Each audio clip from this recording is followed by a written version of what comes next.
जो जो रिसर्च हुआ है, जैसे मेरा मेन काम हरियाणा का है।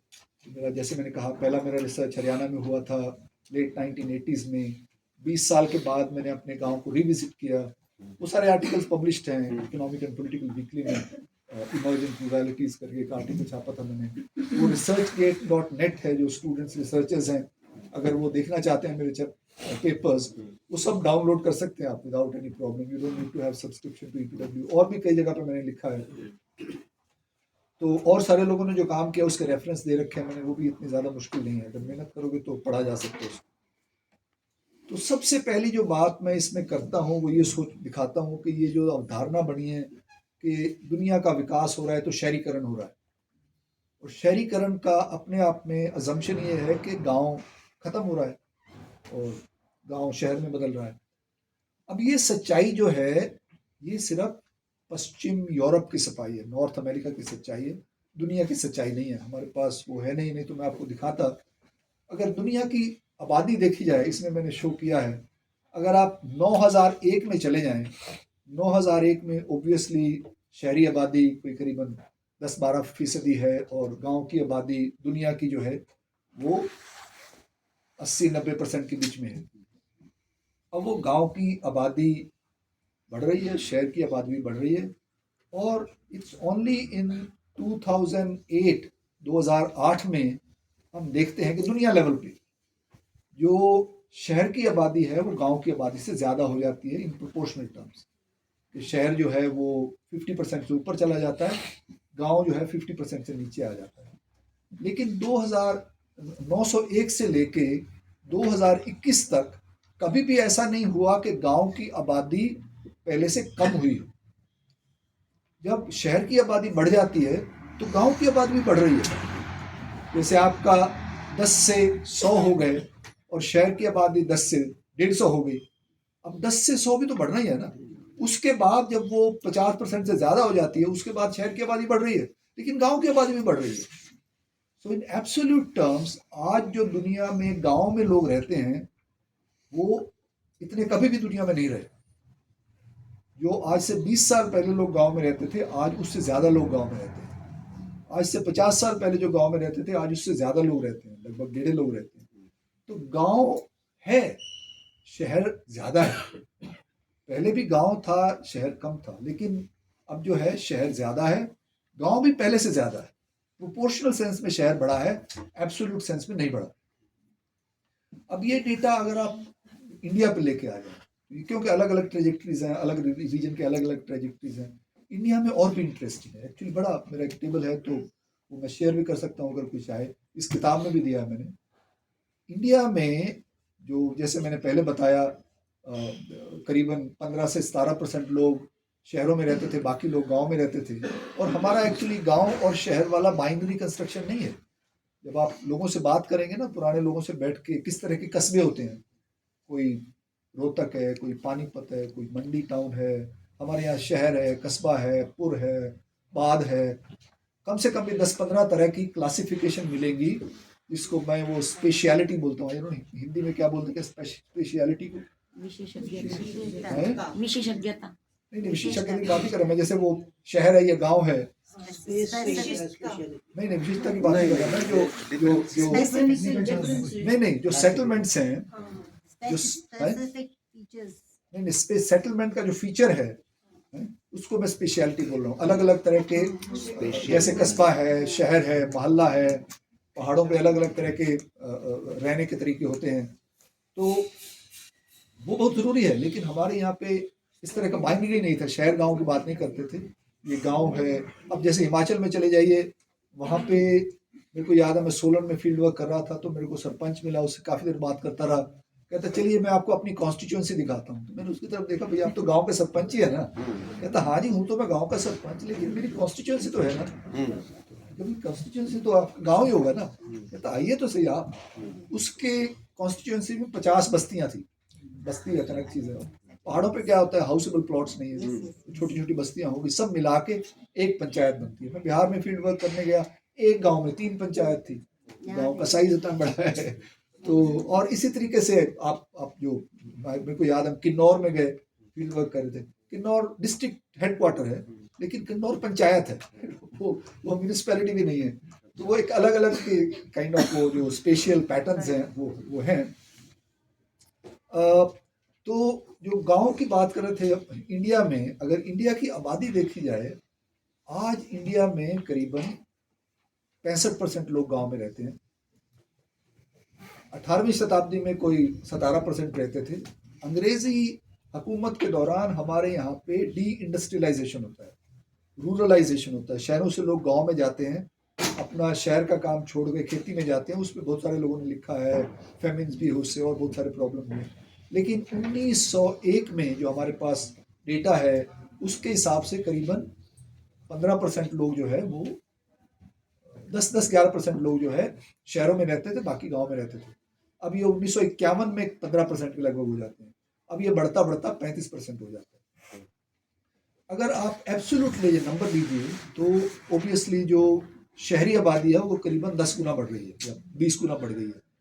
अब जो 35% शहर है, 35% शहर हो जाता है 40 करोड़ से ऊपर।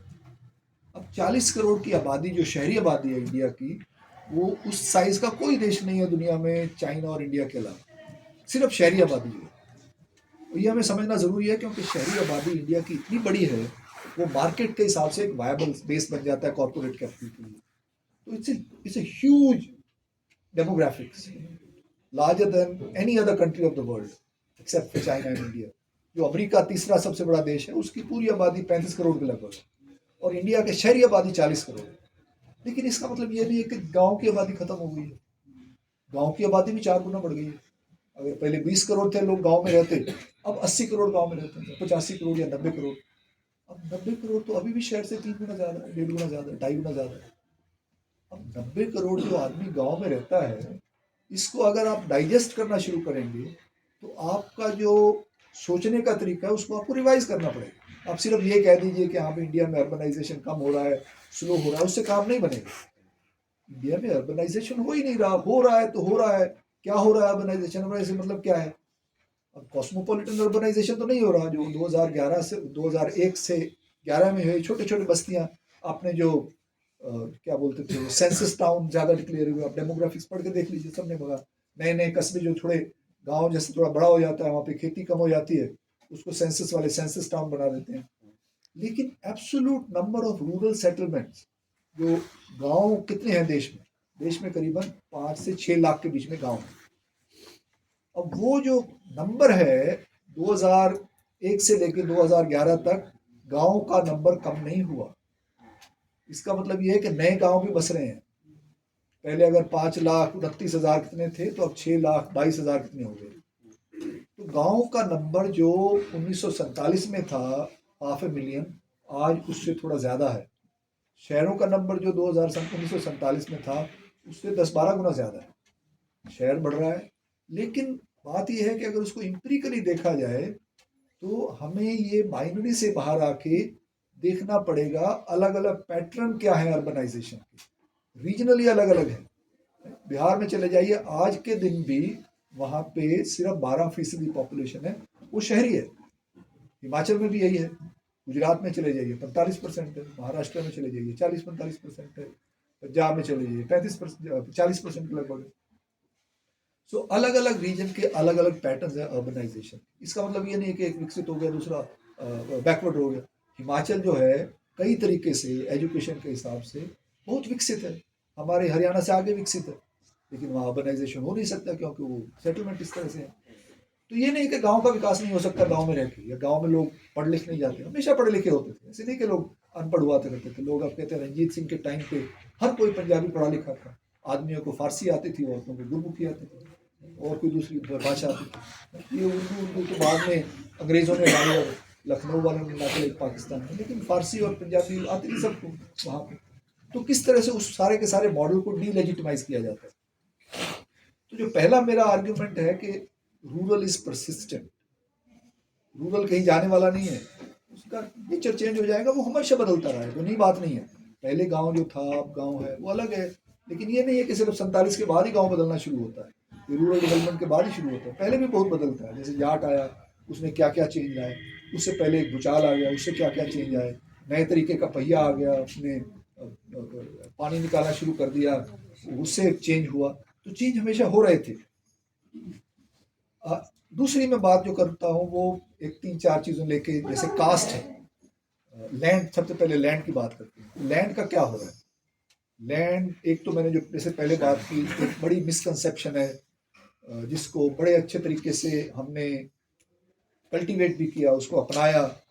और उसको अपनाने का तरीका क्या था कि हाँ भाई गांव तो बन गया जी जाट का, हम जब रोहतक में बैठे तो क्या, जैसे जाट के अलावा कोई गांव में रहता ही नहीं है। गांव के बिहाफ पे कौन बोलेगा? जाट ही बोलेगा। दलित कौन होता है जी बोलने वाला? वो एक गांव की, जैसे मैंने कहा कि हमारे यहाँ जो अपना अर्बन एलीट था उसको भी कॉलोनियल थ्योरी सूट की। इस तरीके से जो रूरल डोमिनेंट कास्ट है वो गांव के कस्टोडियन बन जाते हैं। और उसके बाद मेल, वो जेंडर की बात बहुत इंपॉर्टेंट है, वो बहुत इंपॉर्टेंट चीज़ है। एक वो खास तरह की मैस्कुलिनिटी जो है वो एग्रेरियन मैस्कुलिनिटी है, और वो बहुत इंपॉर्टेंट है क्योंकि लैंड को कौन लेगा? बेटा के पास जाएगी। हमारे अलग तरह के किनशिप सिस्टम है, हर जगह पे नहीं है ये। केरला में जाओ तो वो लड़कियों को जाती है ज़मीन, या नाम भी लड़कियों का माँ का होता है, तो वहाँ पे अलग पैटर्न है।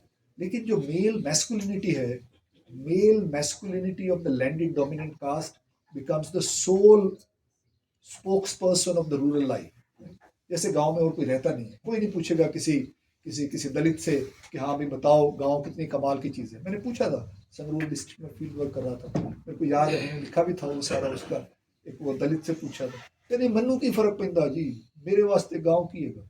ਮੈਨੂੰ ਤਾਂ ਵੜਨ ਨਹੀਂ ਦਿੰਦੇ, ਕੁੱਟ ਦਿੰਦੇ, ਮੈਨੂੰ ਤਾਂ ਮਾਰ ਦਿੰਦੇ, ਮੈਨੂੰ ਤਾਂ ਡਰ ਲੱਗਦਾ ਮੈਂ ਇੱਥੇ ਜੀਊਂਗਾ ਕਿ ਨਹੀਂ ਜੀਊਂਗਾ। There was a conflict going on, there is a violence going on, and this violence is not something new. Violence was institutionalized. I worked on attached labor, I worked on labor relations. Violence, domestic violence के अलावा class violence भी थी, ऐलान का भी sir यही था आपने उसमें, ऐलान की जो आपकी, हाँ तलहन का भी यही था। मतलब पंजाब में जो एक कॉन्फ्लिक्ट हुआ था उस पर भी स्टडी किया था। दुलीना की जो बात है, वो मार देते हैं दलितों को, कोई नोटिस भी नहीं करता, मतलब गांव के लोग इकट्ठे हो जाते हैं। बहुत सारे इंसिडेंट्स हैं, हजारों इंसिडेंट्स हैं, रोजाना रिपोर्ट होते हैं। तो जो कास्ट की सच्चाई है वो हमें ये रूरल अर्बन बाइनरी से पॉसिबल ही नहीं है समझ। और अगर लैंड के साथ कास्ट को देखेंगे तभी हम समझ सकते हैं। अब ये कास्ट की थ्योरी, मैंने एक आर्टिकल लिखा है, वो अग्रेरियन साउथ में छपा था, अग्रेरियन स्टडीज एंड कास्ट का। ये सारे जो, अगेन मैं भी रहा हूँ उसी ट्रेडिशन में, मेरा अर्लियर काम एग्रेरियन स्टडीज वाला था। तो पूरा जो मार्क्सिस्ट क्लास एनालिसिस है उसमें कई कास्ट नहीं आती, कास्ट की बात नहीं कर सकते हैं क्योंकि लैंड लैंडलेसनेस है। मैंने भी जब पीएचडी का फील्ड वर्क किया था उसमें कास्ट की बात ही नहीं की थी, मैंने थोड़ा बहुत मेंशन किया था। लेकिन जो सच्चाई कास्ट और ज़मीन की सच्चाई है वो सच्चाई धरातल की सच्चाई है, और वो एक सेंट्रल रियलिटी है गांव की। और वो किस तरह से जब वो जाट की वॉइस गांव की वॉइस बन जाती है, और जाट भी मेल जाट और लैंडेड बड़ा जाट, जाट में भी अब तो 10-20% है जिनके पास वायबल ज़मीन है, बाकी तो 2-2, 4-4, 5-5 किलो है, वो स्ट्रगल कर रहे हैं, कहीं और भी काम करना पड़ता है, वो अलग बात है। तो वो जो एक पर्टिकुलर रिप्रेजेंटेशन बन जाती है गांव की, that becomes the hegemonic representation with in the village also, और वो सूट करती है सबको। अब ये बदल गया, अब ये बदल रहा है, और वो 2-3 तरीके से बदल रहा है। एक तो ये है कि जो डेमोक्रेसी के साथ एक दलित कंसोलिडेशन हुआ है नेशनल लेवल पे, और वो हुआ है एक नया कोटा मिडिल क्लास आने के बाद 1980s के बाद। और वो जो नेशनल लेवल पे दलित कंसोलिडेशन होता है उसका नीचे भी असर होता है, और उसका असर होने का तरीका अलग अलग है। वो कम्युनिटी स्पेसिफिक है, जाति स्पेसिफिक है। वो दलित कंसोलिडेशन नहीं हो रहा पॉलिटिकली, इसलिए वायबल नहीं है। वो वोट नहीं पड़ते, हालांकि 40% उनकी आबादी होगी, वोट उनको जाति के बेस पे पड़ेंगे। वो जातियाँ अलग अलग हैं, ये कहना कि दलित आपस में डिवाइडेड है, सभी डिवाइडेड है। तो एक गाँव में अगर दलितों के 7 जातियाँ हैं या 4 जातियाँ हैं या 3 जातियाँ हैं, हर जाति की इक्वेशन अलग होती है, विद इन कास्ट आल्सो अलग अलग होते हैं। लेकिन एक आइडियोलॉजिकल लेवल पे, एक सोचने के तरीके पे उनको ये समझ आ गया कि हम भी देश के नागरिक हैं, और हमारी नागरिकता रहते हुए हमारे को इक्वल माना जाना चाहिए। और उससे क्या हुआ, जो मेरी अपनी स्टडी शो किया है कि गांव की जो कास्ट प्रोसेस है उसका बड़ा क्लोज रिलेशनशिप है लैंड प्रोसेस के साथ। तो जो दलित है उसने अपने आप को लोकल एग्रेरियन इकोनॉमी से दूर करना शुरू कर दिया। पहले तो उन्होंने जो कास्ट ऑक्यूपेशन थे वो रिडंडेंट हो गए कुछ लोगों के। शीला भल्ला की स्टडी थी 1960 लेट 60s की, 71 में या 76 में छपा था उनका 76, पेपर। 76। हाँ, ईपीडब्ल्यू में छपा था। उन्होंने शो किया कि पुराने ऑक्यूपेशन खत्म हो गए। जैसे आपको लोहार की अब जरूरत नहीं है, दरखान की जरूरत नहीं है, क्योंकि हल तो चलता नहीं है, आपके ट्रैक्टर आ गए।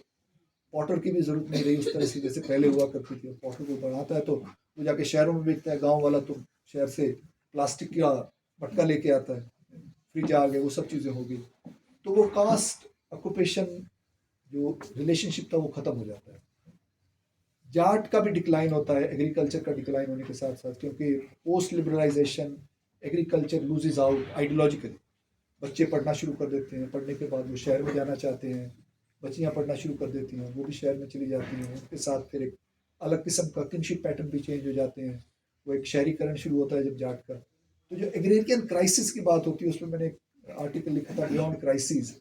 वो सिर्फ ये नहीं है कि आपकी इंडेटेडनेस बढ़ रही है, वो जो पुराने जाट की जो धौंस होती थी, चौधर होती थी, वो भी चली गई। उससे क्या होता, आप मैं पंजाब में स्टडी किया था 51 विलेजेस का, उसमें 3-4 विलेजेस में सरपंच जो थे वो शहर में रहते थे।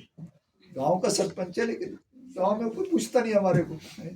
अब उस तरह की चौधर नहीं रही। हम दलित आएगा, देखा सामने जाट आ रहा है इधर पे चला जाएगा, तो ताकि सलाम ना मारना पड़े। जमींदार बोलते थे, जमींदार। जमींदार तो अभी बोलते हैं सभी अपने आप को। लेकिन वो दूसरा चीज जो पैटर्न हुआ था वो डिसोसिएशन के साथ, जो मैंने आर्ग्यू किया, वो डिस्टेंसिव भी हुआ था। दलित ने खेती में काम करना ही बंद कर दिया। कहीं पे करते हैं क्योंकि डेस्परेशन है, और तीसरी बात है कि खेती में एम्प्लॉयमेंट अवेलेबल नहीं है। अब पहले किसी भी गांव में चले जाओ हरियाणा के, आपको मैंने जब स्टडी किया था, हर गांव में थोड़ा जो मिडिल साइज का गांव है जिसमें 200-250 घर हो, हाउस होल्ड हो, वहाँ पे 60-65-50 लोग होंगे जो साजी सीरी का काम करते हैं, अटैच लेबर होंगे। अब आपको 2-4 मिलेंगे, अगर मिलेंगे 2-4 भी वो भी महीने के काम करते हैं। कोई नहीं करता, करना नहीं चाहता। ये नहीं कि उनके एम्प्लॉयमेंट अवेलेबल नहीं है, साजी सीरी लगाने को जरूरत है, लेकिन वो पंजाब में लोग बाहर से लाने पड़ते हैं, बिहार से लिया है सर। हाँ। तो दलित जो है वो हेट करता है एग्रीकल्चर, वो खेती करने के काम को हेट करता है, वो पीछे हट गया वहां पे। उससे क्या हुआ, तीसरा प्रोसेस ये है कि ऑटोनोमाइजेशन हो गया उनका। उनको सरकारी स्कीम मिल गई, उनका तालाब पड़ा था, वो तालाब भर के वहाँ उन्होंने अपना जंग घर बना लिया।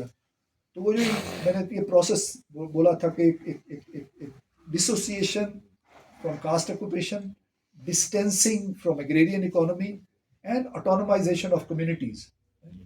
तो वो जो रविदासी है उनका अपना अलग से गुरुद्वारा बन गया, अपनी अलग चौपाल बन गई। उनको ये हमें कुछ नहीं लेना जाटों से, अपना जिंदगी जियो, हम अपनी जिंदगी जिएंगे, हमारा गांव नहीं है उस तरह का गांव नहीं रहा। लेकिन इसका मतलब नहीं गांव खत्म हो गया, वो अपनी तरीके से जीते हैं, वो अलग तरीके से जीते हैं। जब जरूरत होती है तो फिर उसमें नेगोशिएट करना पड़ता है। इसीलिए जब फार्मर्स यहाँ पे आके बैठे थे तो उनको मैंने पूछा था लोगों से कि मैं कभी तुम्हारा दलितों के साथ क्या है। वो आते हैं, कहते जी आते हैं लेकिन हमारे को देना पड़ता है उनको। मतलब क्या देना पड़ता है, कहता जी वो उसका कहता है गरीब आदमी है, उसको 500 रुपये की दिहाड़ी मिलती है।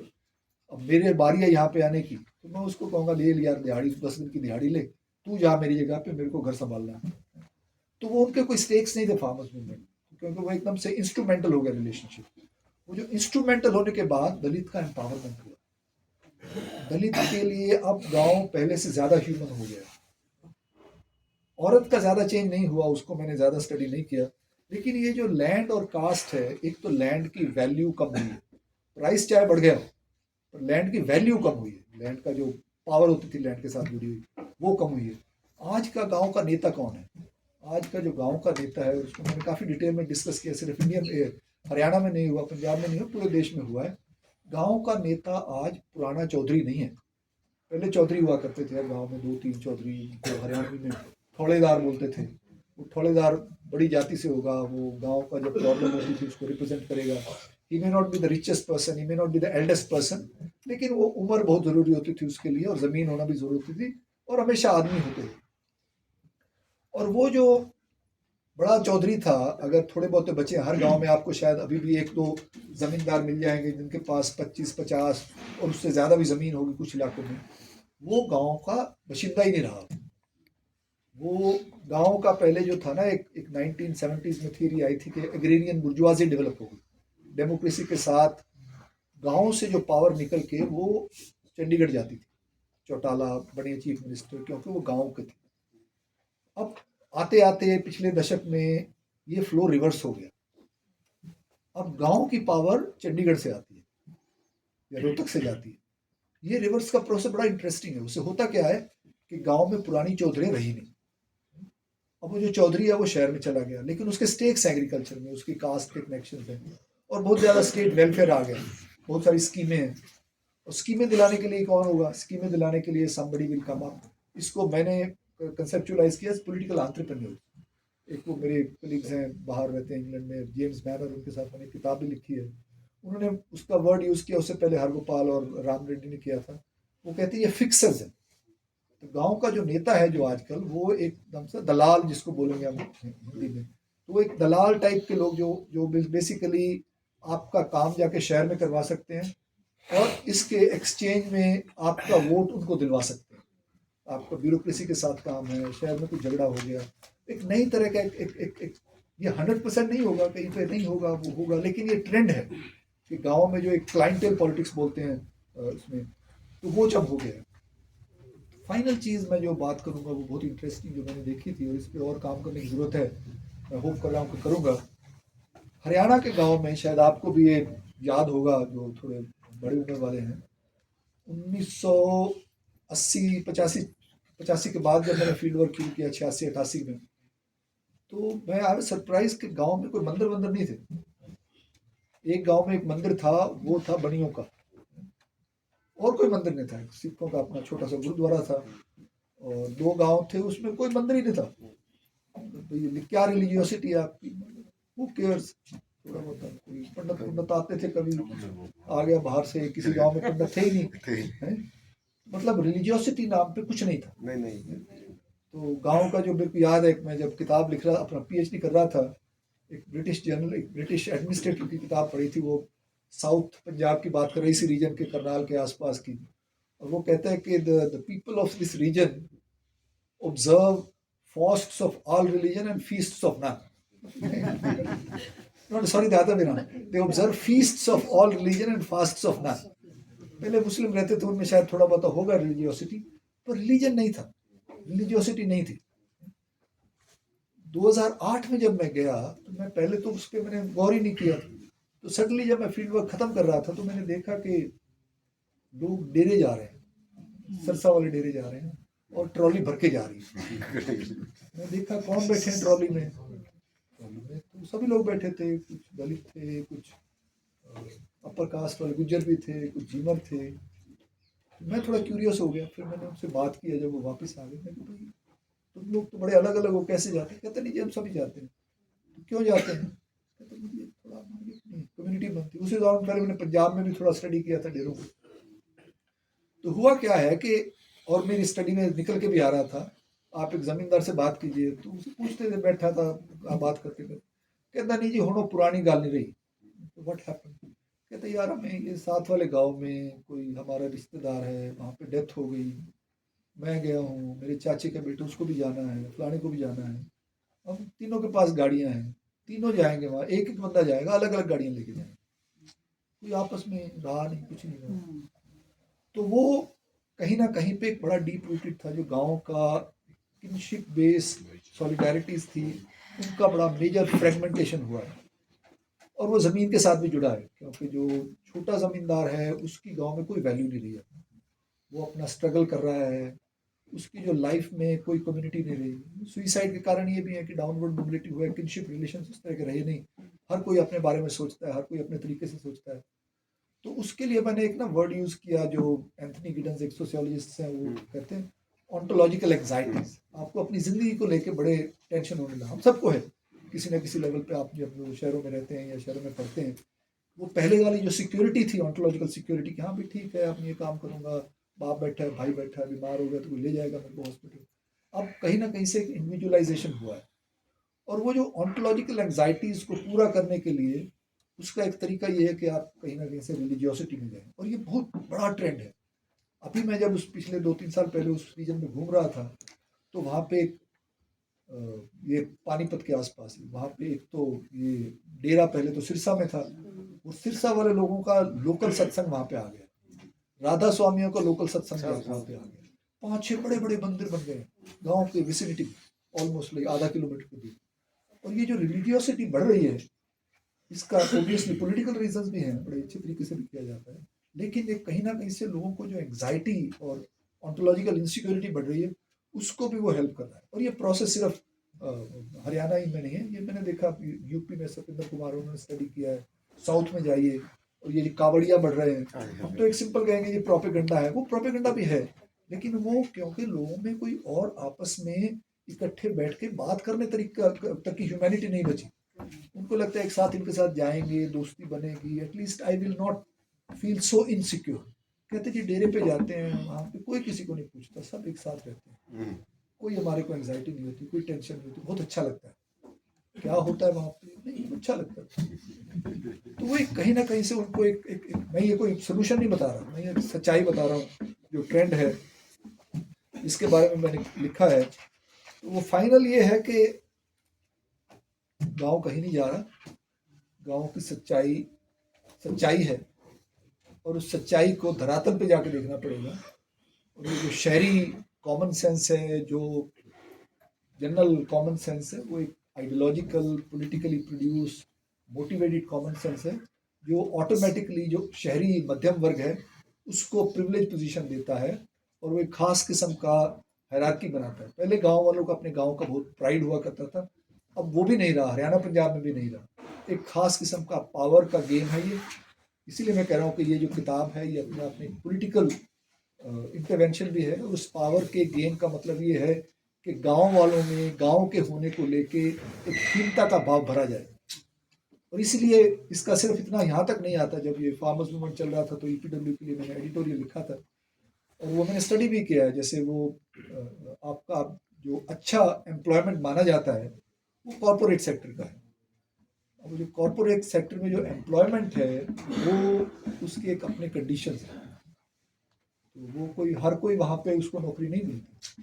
तो हमारी स्टडी छपी थी, मैंने प्रिंसटन यूनिवर्सिटी के साथ स्टडी किया था, तो उसमें फैमिली बैकग्राउंड बहुत मैटर करती है। मैंने स्टडी किया, पूछा, मैनेजर से बात किया, एक और स्टडी थी। कोई भी किसी कॉरपोरेट की हाई एंड जॉब के लिए इंटरव्यू के लिए जाता है ना, उसमें 2-3 चीज़ें मैटर करती हैं। एक तो आपको अंग्रेजी आनी चाहिए, अंग्रेजी एक खास तरीके की अंग्रेजी आनी चाहिए, जैसे ये पता लगे कि आप शहर में पले बड़े हैं, शहर के स्कूल में पढ़े हैं, अंग्रेजी मीडियम स्कूल में पढ़े हैं। और अंग्रेजी सिर्फ अंग्रेजी नहीं है, अंग्रेजी के साथ आपका सोशल हैबिटस जिसको बोलता है वो भी जुड़ा हुआ है। आप किस तरह के परिवार से आते हैं, वो उसका मतलब, हमारे को पता है कि शहरों में जातियाँ कौन सी होती हैं, शहरों की जातियाँ शहरी जातियाँ होती हैं, जिसको ब्राह्मण बनिया कम्युनिटीज़ कहते हैं, ब्रॉडली हम एक सिंपल सी लैंग्वेज, वो उनका एक मोनोपोली बन गया। और ये पीछे एक और स्टडी हुआ था, वो भी मैंने कोट किया दूसरी किताब में अपनी, cast income. 94% of the top executive in India's corporate sector come from urban quote unquote upper caste, 94%, और उनकी आबादी कोई 10-12% से ज़्यादा नहीं है। तो इसलिए सिर्फ ये दलित के लिए मुश्किल नहीं है उस इकोनॉमिक डोमेन में जाना। इवन जो एग्रेरियन कम्युनिटीज़ हैं एन मास, उनके पास भी वो अंग्रेजी नहीं है। और तीसरी चीज़ होती है सॉफ्ट स्किल। सॉफ्ट स्किल क्या होती है? सॉफ्ट स्किल का आप कैसे हाथ मिलाते हैं, कैसे चल के जाते हैं, कैसे किसी की तरफ घूरते हैं कि नहीं घूरते हैं, तो ये सब चीज़ें अगेन कल्चर से आती हैं। तो अब गांव का बच्चा क्या करेगा? अभी जो लोग कह रहे हैं कि कनाडा जा रहे हैं, कनाडा में ये चीज़ मैटर नहीं करती। यहाँ पे आओगे भी शहर में तो लो लेवल एम्प्लॉयमेंट मिलेगा, ड्राइवर बन जाओ, चौकीदार बन जाओ। अब पंजाब हरियाणा का बंदा चौकीदार नहीं बनना चाहता, वो छत्तीसगढ़ का आगे बन जाएगा, वो बिहार का आगे बन जाएगा। तो ये एक अलग किस्म का डायनेमिक्स है। और वो जो चौकीदार बन जाता है उसको भी मैंने स्टडी किया है, किस तरह से ये जो माइग्रेशन पैटर्न्स हैं, migrations do not translate into urbanisation. जो डेमोग्राफी की थियरी है वो ये कहते हैं माइग्रेशन होगी रूरल टू अर्बन, और वो migration will lead to urbanisation, शहरी आबादी बढ़ेगी। ये सच्चाई नहीं है, हमने देखा, ये भी मैंने डिस्कस किया है, कैसे पेंडेमिक के टाइम पे वो हज़ारों किलोमीटर तक चल के वापस जाते हैं, तो घर तो गांव में है भैया। तो शहर में आते हैं लो लेवल एम्प्लॉयमेंट लेके, लेकिन वो शहरी नहीं बन पाते। तो गांव की सच्चाई कोई सेलिब्रेट करने वाली बात नहीं है। ये नहीं कहते गांव की सच्चाई है, मैं गांव का गर्व करता हूँ, ये ऐसी कोई बात नहीं है। लेकिन जो गांव की सच्चाई है वो अलग अलग तरह की सच्चाई है, अलग अलग कौमों की अलग अलग सच्चाई है, अलग अलग जातियों की अलग अलग सच्चाई है, अलग अलग जेंडर्स की अलग अलग सच्चाई है, अलग अलग रीजन्स की अलग अलग सच्चाई है, अलग अलग टाइम्स की अलग अलग सच्चाई है। तो वो जो है हमारी एग्जिस्टिंग सोशल थियरी जो है, जो हम क्लास में पढ़ाते हैं, वो इनकेप्सुलेट नहीं करती, वो नहीं बताती, वो सच्चाइयाँ नहीं बताती। हम अनफॉर्चुनेटली वो पुरानी जो कॉलोनियल कॉमन सेंस है, जो elitist middle class urban common sense है उसी को रीइंफोर्स करते हैं, चाहे वो इकोनॉमिक्स की डेवलपमेंट थियरीज हो, चाहे वो सोशियोलॉजी की हो, I don't know about psychology, इन दो डिसिप्लिन को मैं थोड़ा जानता हूँ। पॉलिटिकल साइंस वाले भी कोई ज़्यादा अच्छा काम नहीं करते, वो उससे भी ज़्यादा एम्बेडेड हैं। Thank you very much. अगर किसी को ऑब्जेक्शन हो तो आप बिल्कुल कह सकते हैं, अगर कोई सवाल हो तो मैं ओपन कोशिश फॉर कर सकता डिस्कशन। हूँ। आप डॉक्टर साहब